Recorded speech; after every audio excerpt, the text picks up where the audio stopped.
Amin. Jemaat dipersilakan untuk duduk kembali. Pembacaan Alkitab dalam ibadah hari ini terambil dari 1 Korintus pasal yang ke-13 ayat yang ke-4 hingga ayat yang ke-7. 1 Korintus pasal yang ke-13 ayat yang ke-4 hingga yang ke-7. Sekalipun memang perikop ini bukan khusus tentang pernikahan, tetapi bicara tentang kasih yang kita percaya juga bisa diterapkan di dalam kehidupan pernikahan. 1 Korintus pasal yang ke-13 ayat yang ke-4 hingga yang ke-7. Kasih itu sabar, kasih itu murah hati, ia tidak cemburu, ia tidak memegahkan diri dan tidak sombong.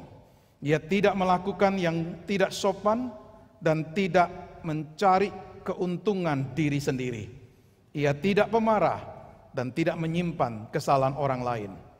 Ia tidak bersukacita karena ketidakadilan, tetapi ia bersukacita karena kebenaran. Ia menutupi segala sesuatu, percaya segala sesuatu, mengharapkan segala sesuatu, sabar menanggung segala sesuatu. Biarlah ini boleh menjadi pembacaan yang menolong Julius dan kita untuk mengingat relasi kalian yang adalah relasi dalam kasih. Mari kita akan sama-sama masuk sekali lagi dalam doa sebelum kita membaca dan merenungkan firman Tuhan. Tuhan, kami berterima kasih bahwa Engkau adalah Tuhan yang menciptakan lembaga pernikahan. Dan Engkau bukan hanya menciptakan lembaga pernikahan, tetapi Engkau adalah Tuhan yang juga memberikan aturan, ketetapan, firman yang berkaitan dengan kehidupan pernikahan. Biarlah Tuhan, kami sebagai anak-anak-Mu, secara khusus untuk pasangan yang menikah pagi ini, Julius dan kita, menyadari bahwa firman Tuhan penting untuk relasi pernikahan yang dimasuki. Kami percaya Tuhan, firman-Mu adalah firman yang mengarahkan kami anak-anak-Mu, supaya kami boleh mengalami berkat dan kebahagiaan di dalam pernikahan, menjalani hidup pernikahan sesuai dengan yang Tuhan mau.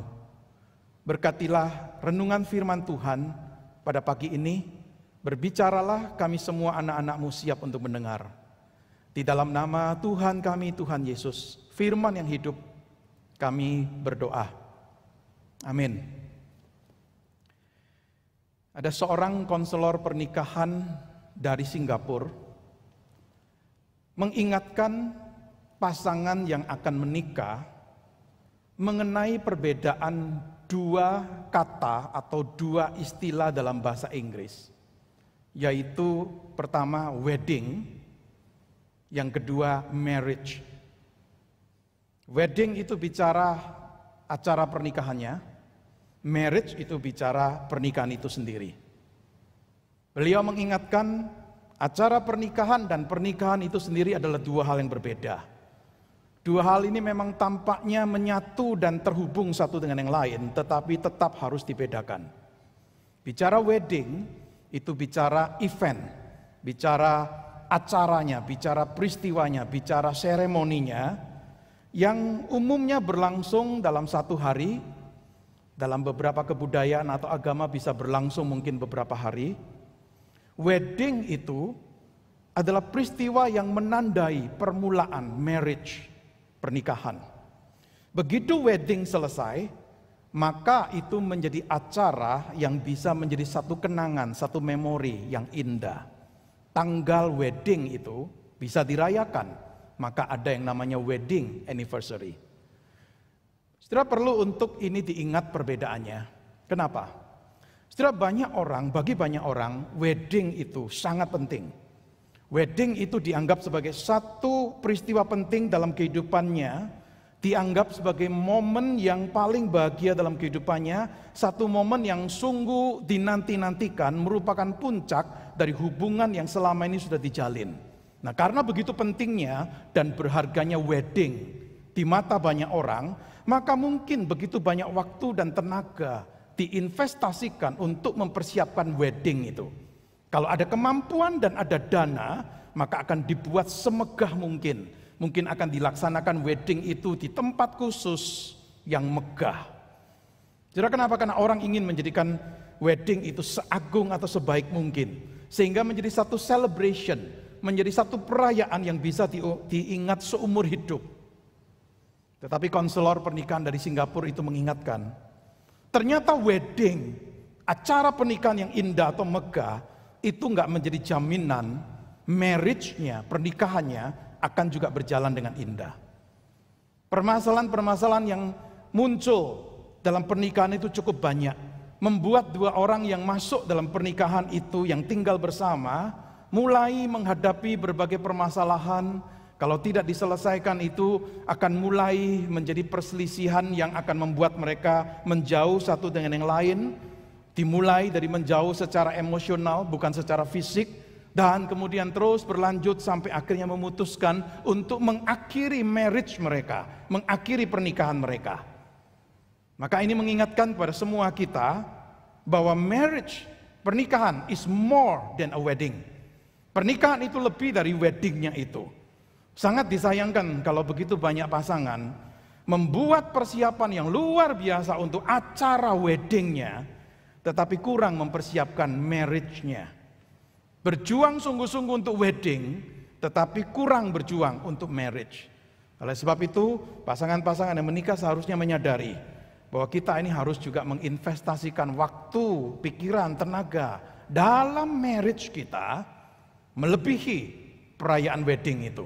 Saudara, kenapa harus melebihi? Karena wedding itu cuma 1 hari atau mungkin beberapa hari. Tetapi marriage itu, pernikahan itu sendiri adalah perjalanan yang panjang.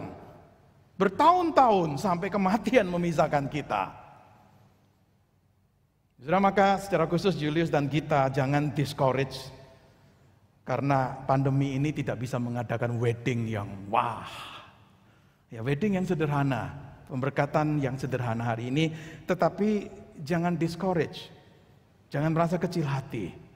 Tetap ada perayaan wedding, pemberkatan nikah yang jadi berkat.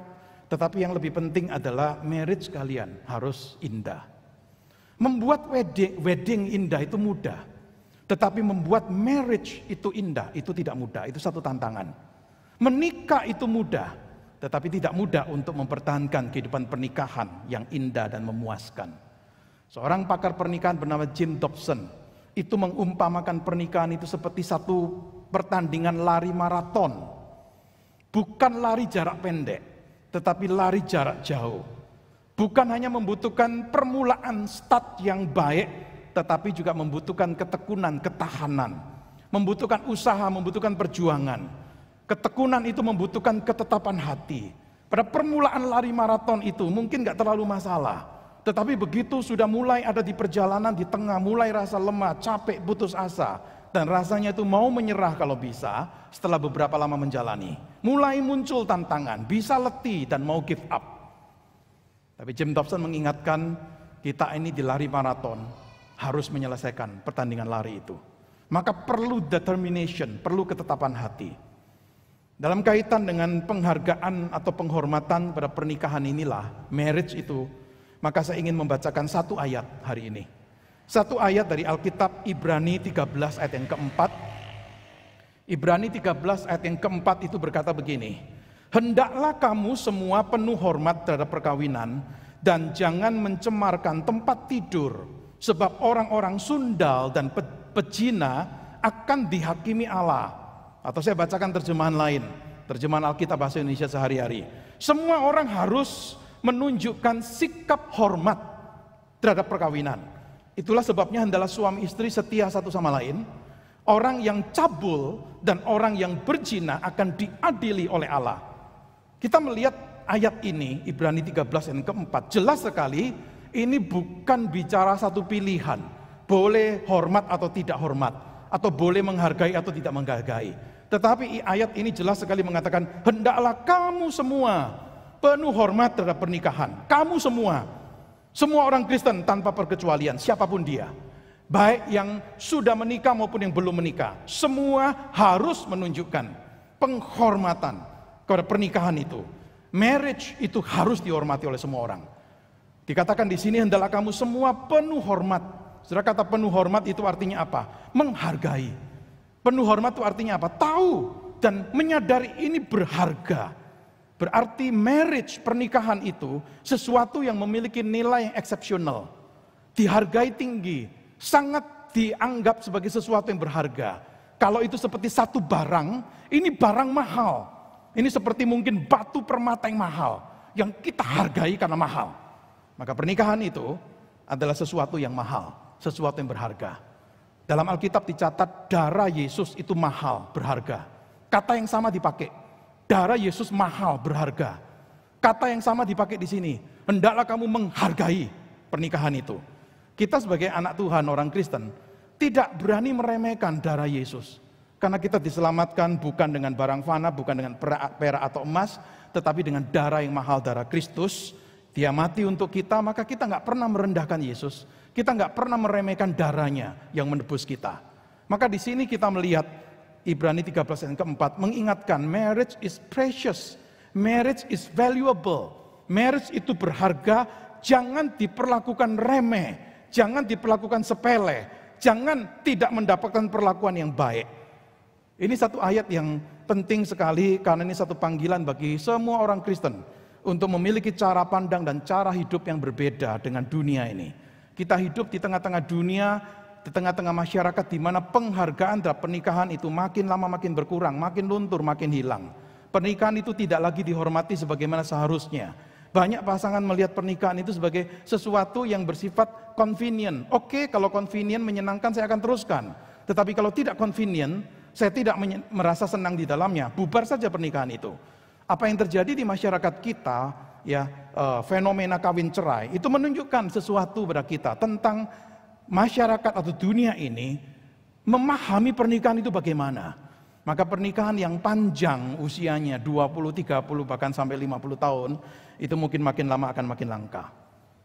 Di sini dikatakan dengan jelas sekali orang yang menghargai pernikahan itu tidak akan melakukan hal-hal yang dia tahu itu merusak pernikahan. Di sini diambil contoh yaitu apa? Jangan kamu mencemarkan tempat tidur. Ini satu contoh aja. Kita tahu arti istilah ini, yaitu jangan mencemari relasi pernikahan ini dengan melakukan tindakan-tindakan seks yang di luar pernikahan, yang merusak pernikahan itu. Karena apa? Karena pernikahan itu suci, kudus. Maka pencemaran akan pernikahan itu adalah satu dosa. Dan di sini keras sekali Ibrani 13 ayat ke-4 mengatakan orang sundal dan pezina akan dihakimi oleh Allah. Sekali lagi, sesuatu yang berharga itu umumnya kita perlakukan dengan perhatian dan perlakuan yang khusus. Saya percaya kalau saudara punya barang berharga pasti dijaga baik-baik, diperlakukan, diperhatikan dengan baik. Julius dan kita perlakukan pernikahan seperti kita perlakukan apa yang kita tahu itu sangat penting, sangat mahal, sangat berharga. Kita menghargai pernikahan itu salah satunya dengan jalan apa? Dengan jalan menghargai pasangan kita, orang dengan siapa kita menikah. Menghargai pernikahan bukan sekedar menghargai lembaga pernikahan, tetapi menghargai orang dengan siapa kita ini menikah. Dan itu dibuktikan dengan apa? Dengan kesetiaan kita, dengan kasih kita. Maka pasangan suami istri tidak seharusnya kemudian menjadi orang yang kemudian saling menjatuhkan, saling mengkritik, saling menghakimi, saling menusuk satu dengan yang lain dari belakang, saling tidak memberikan encouragement tetapi memberikan discouragement. Suami istri harus menghargai satu dengan yang lain. Kesetiaan dinyatakan, kasih dinyatakan bukan hanya dalam pikiran, bukan hanya dalam perkataan, tapi sungguh-sungguh nyata dalam tindakan. Sungguh-sungguh menghargai waktu-waktu kebersamaan yang Tuhan berikan. Bisa menikah sampai berapa tahun kita nggak tahu, tapi menghargai waktu itu. Menghargai pernikahan juga berarti memperkaya hidup pernikahan itu. Menarik sekali, tadi saya cuma bacakan satu ayat, Ibrani 13 ayat ke-4. Kalau nanti Julius dan kita ada waktu membaca Ibrani 13 mulai ayat 1 sampai 9. Kalian akan merasa ada sesuatu yang unik di sana. Kenapa? Karena ayat 1 sampai 9 itu isinya banyak nasihat. Di tengah-tengah banyaknya nasihat, disisipi ayat 4 tentang pernikahan. Nasihatnya banyak loh. Misalnya apa? Ayat 1 berkata, peliharalah kasih persaudaraan. Jadi bagaimana kita dengan orang lain anggota gereja atau saudara seiman menjaga kasih persaudaraan? Ayat kedua, nasihat untuk memberi tumpangan pada orang lain. Jangan kamu lupa memberi tumpangan pada orang lain. Ada nasihat untuk melakukan kebaikan untuk orang lain. Di ayat-ayat berikutnya juga misalnya bicara tentang meneladani pemimpin. Di ayat yang ke-7 dikatakan, ingatlah pemimpin-pemimpinmu yang telah menyampaikan firman Allah. Perhatikan akhir hidup mereka, contohlah iman mereka. Juga ada nasihat tentang apa? Tentang ajaran sesat. Jangan sampai dihanyutkan oleh ajaran sesat. Jangan kamu disesatkan oleh berbagai ajaran asing. Nah ini menarik, kenapa? Begitu banyak nasihat yang harus dilakukan oleh penerima surat Ibrani. Kasih persaudaraan, beri tumpangan, hargai pemimpin. Jangan sampai dihanyutkan ajaran sesat dan berbagai nasihat lainnya. Di tengah-tengah berbagai nasihat disisipkan ayat 4. Kenapa dan apa artinya? Artinya begini, jangan kita itu baik melakukan ayat 1, ayat 2, ayat 3, lalu ayat 5, ayat 6, ayat 7, 8, 9, baik kita lakukan itu. Kita hargai orang lain, kita menunjukkan kasih persaudaraan pada orang lain, kita beri tumpangan untuk orang lain, kita hargai para pemimpin kita sangat sungguh-sungguh menjaga ajaran yang benar, semua baik kita lakukan, tetapi pernikahan jadi berantakan. Kalian berdua hamba Tuhan. Kalian berdua akan melayani di gereja. Banyak aktivitas lain yang kalian harus lakukan kan. Memperhatikan jemaat, menolong jemaat, menghibur jemaat. Kalian harus lakukan itu juga kepada pemimpin, harus hormat, harus tunduk, harus menghargai. Semua kalian lakukan. Semua itu perlu untuk kita lakukan. Apalagi kalian sebagai hamba Tuhan di gereja. Tapi jangan kemudian semua baik, tapi pernikahan jadi berantakan. Bisa menghargai pemimpin di gereja, tapi nggak menghargai pasangan. Kita bisa mengasihi orang lain dan menunjukkan pertolongan pada orang lain. Tetapi pada pasangan sendiri kemudian kita itu tidak tunjukkan kasih itu. Hati-hati. Keluhan seperti ini sering didengar. Ada suami atau istri mengatakan, Pak, suami istri saya atau istri saya, kalau di gereja jempol, luar biasa, pelayanan rajin, menolong orang luar biasa, memberi tumpangan, memberi pertolongan, menghargai pemimpin, bagus. Tapi kalau di rumah, mereka seperti monster. Keluhan seperti ini ada. Maka saya bersyukur melihat Ibrani 13:1-9, berbagai nasihat lainnya yang baik yang harus kita lakukan. Disisipkan pernikahan. Artinya apa? Jangan pernikahan dikorbankan. Jangan pernikahan itu tidak dihormati. Biarlah sikap terhadap pernikahan itu tetap terwujud nyata dalam hidup kalian berdua. Karena sikap terhadap pernikahan sangat ditentukan cara pandang kalian tentang pernikahan. Apakah pernikahan itu bernilai atau tidak. Biarlah Ibrani 13 yang keempat itu menjadi satu pengingatan untuk kalian berdua. Hendaklah semua orang, hendaklah kalian berdua penuh hormat menghargai pernikahan. Mari kita berdoa. Tuhan berkati akan renungan firman-Mu secara khusus untuk Julius dan Gita yang hari ini memasuki pernikahan. Biarlah mereka disadarkan, diingatkan dan terus berpegang teguh pada firman Tuhan yang mengingatkan semua kami untuk menghormati pernikahan. Menghormati pernikahan dengan jalan tidak melakukan hal-hal atau dosa-dosa yang kami tahu merusak pernikahan. Menghargai pernikahan dengan menghargai pasangan yang dengan siapa kami menikah. Menghargai pernikahan dengan menghargai bahwa ini adalah salah satu yang kami juga perlu untuk perhatikan dengan serius, dengan baik. Di tengah-tengah begitu banyaknya hal lain yang juga perlu untuk kami perhatikan. Tuhan, kami berdoa mohon berkat-Mu untuk renungan firman. Biarlah boleh jadi bekal, jadi pedoman. Julius dan kita sebagai hamba-hamba-Mu menyadari mereka akan disibukkan dengan berbagai kegiatan dan pelayanan. Melayani orang lain, menjadi berkat bagi orang lain. Tetapi jangan sampai mereka kemudian tidak jadi berkat satu dengan yang lain dalam pernikahan mereka. Tuhan yang akan pimpin untuk mereka memasuki pernikahan dengan kesadaran ini penting dan ini perlu untuk terus dipegang, dipertahankan, dihargai oleh mereka. Terima kasih dengan doa kami dalam nama Tuhan Yesus kami berdoa dan kami bersyukur. Amin. Kita akan masuk ke dalam